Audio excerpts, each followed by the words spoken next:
Since I started this channel, I have played many games I have never played before, and become acquainted with many new series. One of these was the Resident Evil games. I played the first 3, and while they were okay, they were pretty dated, both in terms of presentation and gameplay. Furthermore, the original Silent Hill did survival horror so much better.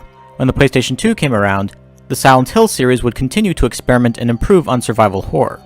Resident Evil, on the other hand, would change things up, and move away from survival horror and evolve to action horror. Which brings us to Resident Evil 4, a game I've heard a lot about over the years and finally got around to playing myself.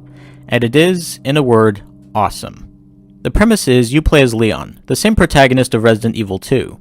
He has been sent to rural Spain in order to find the US President's daughter, Ashley, who has gone missing. But when he arrives at the town, his mission gets more complicated when the villagers become hostile, and he's forced to start shooting in order to stay alive. It turns out that the region has been taken over by a strange cult that is using mind-controlling parasites in order to control the locals, make themselves more powerful, and eventually extend their influence to the outside world. And so Leon must retrieve Ashley, get them out of this place, and kill anything that gets in the way of these goals. The premise sounds a bit silly, and yeah, it is. And the game only gets sillier the further into it you get, as you encounter lots of ridiculously over-the-top characters and monsters. But the game seems to embrace this, and there are several moments where the game seems almost self-aware.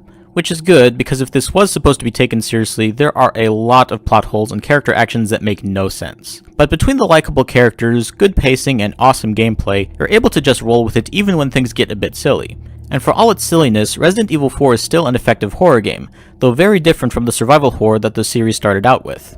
It provides an interesting contrast to the Silent Hill games. While the Silent Hill games were more subtle and psychological, focusing on building a foreboding atmosphere and creeping sense of dread, Resident Evil 4 builds fear by throwing waves and waves of baddies at you. Silent Hill is a calmer, gradual kind of horror, with many moments of silence occasionally punctuated by a monster encounter. Resident Evil 4 is the opposite, with the frantic and nerve-wracking combat taking center stage. But it works because the combat is actually really fun, and the game properly paces itself, breaking up the action just often enough with puzzles or quieter segments so that it doesn't get exhausting. Not too far into the game you do find Ashley, and you must escort her through the village until you can find a way out.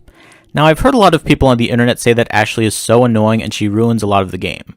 Now, I would be lying if I said she never annoyed me, for there were a few occasions where she was a bit irritating.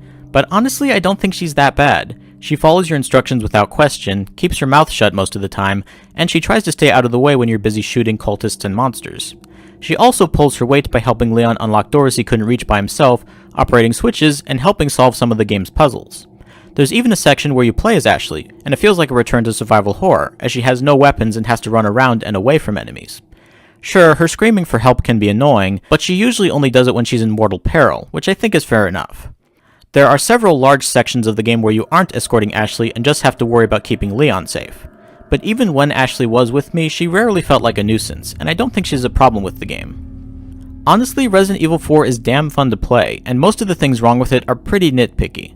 But there is one flaw with the game that does deserve mention, namely the QuickTime events. Now, not all of them are bad. The ones where you just press a button repeatedly to run away from something are okay, and I also don't mind when you have to waggle the analog stick in order to shake an enemy off. But all the ones that pop up out of nowhere and require you to press the right button in time or be punished are just irritating. They don't incorporate well with the rest of the gameplay, and they feel like a gimmick that was forced in. They don't appear often enough to be a deal breaker, but they do happen often enough to bring the game down, especially knowing that this annoying mechanic would become common in gaming for a while. There are a few other nitpicky issues with the game, but bringing them up would feel rather petty. Overall, Resident Evil 4 greatly impressed me, and not only is it now my favorite Resident Evil game, it's also one of my favorite games of all time. There's a reason this game was so acclaimed, and if you haven't played it yet, you need to as soon as you can. My final score is a 9 out of 10. So far, the PlayStation 2 library is really impressing me. I know Resident Evil 4 was originally for the GameCube, but that didn't last very long, and the PS2 version of the game seems fine. So what do you think? Have you played Resident Evil 4? Which is your favorite Resident Evil game? Whatever you think, be sure to let me know in the comments below. If you like what I do, feel free to subscribe and follow me on Twitter. Thank you for watching, and I'll see you in the next one.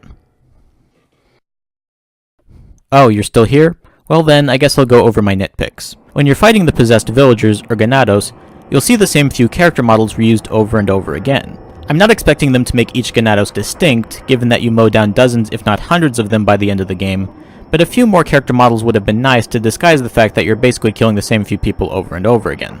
The Merchant is entertaining, and makes perfect sense from a gameplay perspective, but he makes no sense from a narrative perspective.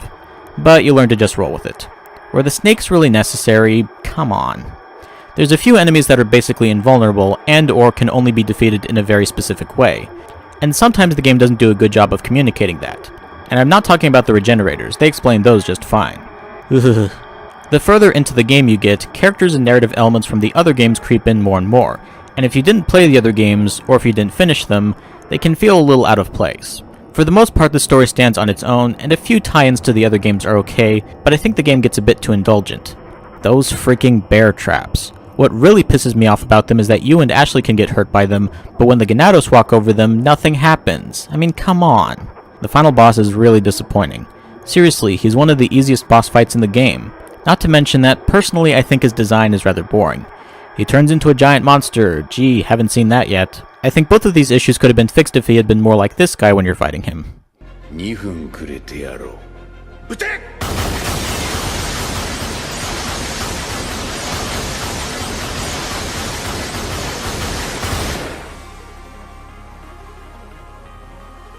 なぜ倒れない？血が全然出てないぞ。ずいぶんたくさんご馳走してくれたな。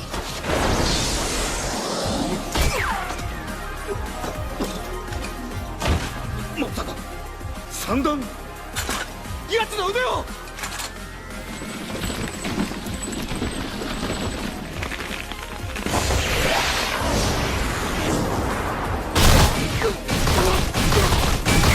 For those wondering, that was a clip from the Parasite anime. It's pretty good, you should check it out. I think that's everything. Bye.